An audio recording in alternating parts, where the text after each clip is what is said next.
This is the last of our Holland stroke Amsterdam videos, and you may have noticed a small theme if you've followed any of them or watched any of them, that there's a little bit of a personal journey in these videos to do with World War II history. Don't worry, we're not about to turn the channel into a history channel. There's plenty of really good people out there doing this, but there is a kind of a personal background to all of this, which will kind of make sense if you decide to watch through this video. If you do see it through to the end, it'll all make sense to you, and hopefully you will enjoy the content.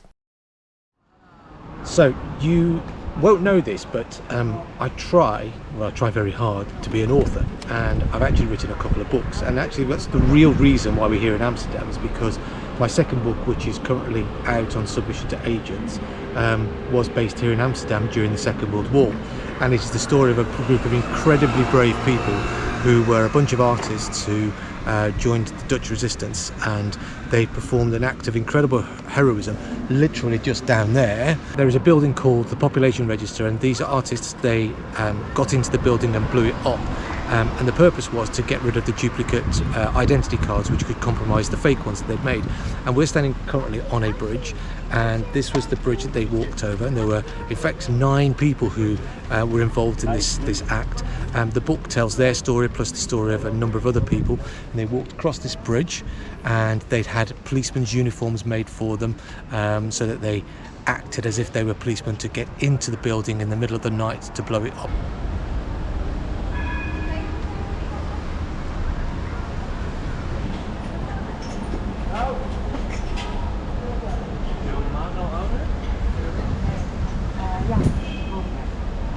So this is the back of what was called the Population Register. It's now a bar, which I'll show you inside, and it's got, I believe there's like a college here. I think it's a college at the above. But they were very brave, these guys. They broke in, they had guns, but there was no bullets. They were determined not to kill anybody because the security guards were Dutch and not German. And so they actually took 2 doctors in with them, and they anaesthetised the guards, and they laid them out here somewhere at the back, whilst they blew up this building. And they were partially successful, and they destroyed tens of thousands of records, but not everything.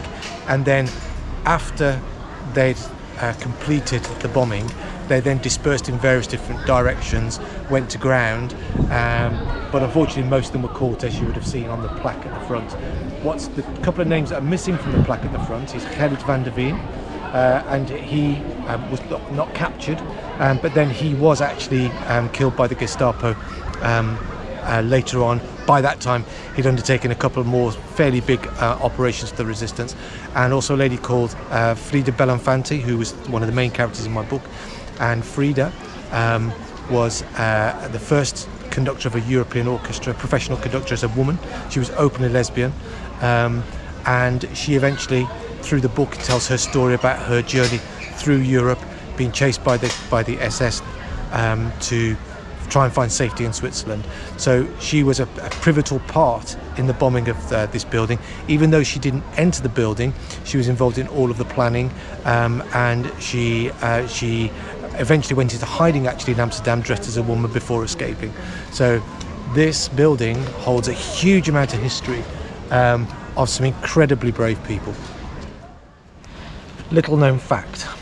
During the war, obviously lots of people know about Anne Frank. We went to the museum, and about her being in hiding, but one of the hiding places that most people don't know about was actually the Amsterdam Zoo, and the theory behind those people who hid here was if you literally hide in plain sight, then you're not likely to get found. And it actually proved to be true, because lots of Jewish people and young men who didn't want to be sent to the factories in the armament factories in Germany, they actually hid here in the zoo, and they hid in the office buildings.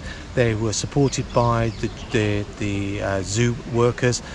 They also hid above the various different places where the animals were kept, and that was literally right here. And as I said, not one single person who hid here in the zoo, and some of them stayed here for a long period of time, others just transited through here. Nobody was ever found or caught. But here was one of the most popular places for the German occupiers to actually come and spend their leisure time. So while they were walking around the zoo, they didn't know it, but literally they're looking at the enclosures of the various different animals, and above those enclosures could well have been Jewish people in hiding.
We have just been into the Dutch Resistance Museum, where so many personal stories have been told, and we can't recommend visiting this place highly enough. It's just across from the zoo and the population, or where was the population register.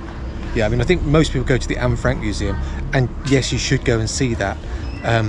But I would say this is a more informative, broader view of what life was actually like in the Second World War here in Amsterdam, and more broadly in Holland. Definitely, if you're coming to Amsterdam, I would say this has been the highlight for me, this particular museum.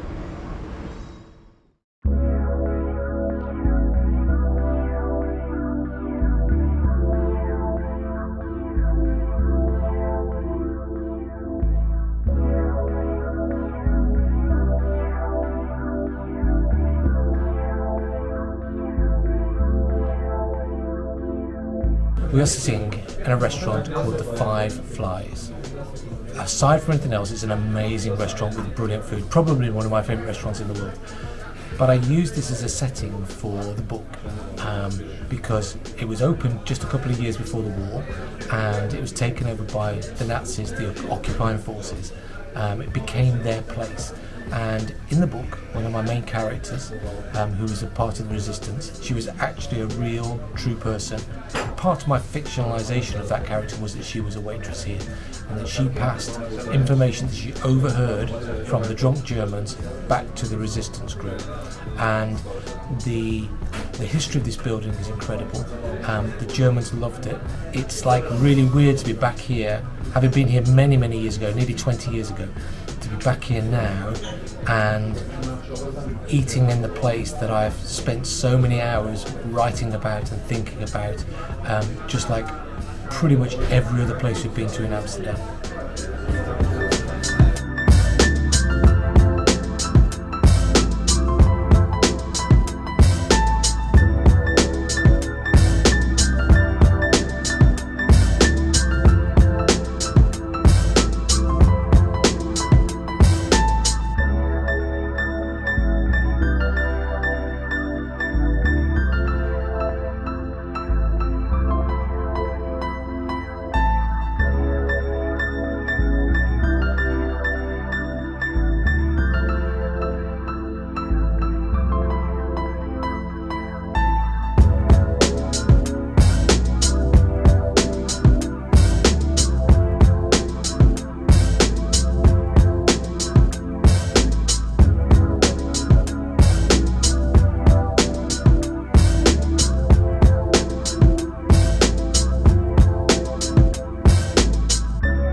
If you want any more information about Andy's book, just go to andrewdevereux.co.uk, where you'll see all the information about The Owl in the Window, and also about his first book called The Seventh, which is set between Berlin and Leningrad during the Second World War.